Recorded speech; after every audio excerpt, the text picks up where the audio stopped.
Hello and welcome to this channel. This is Kazukiyan, and for today's video we are going to show you the particles. So this is a geometric style particles.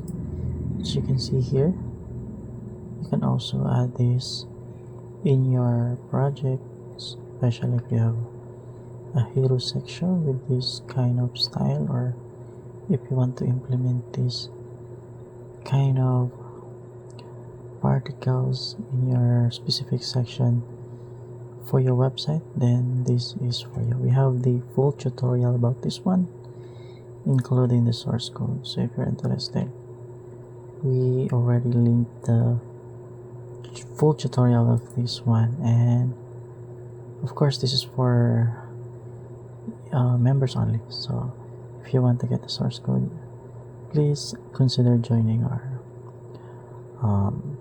YouTube channel.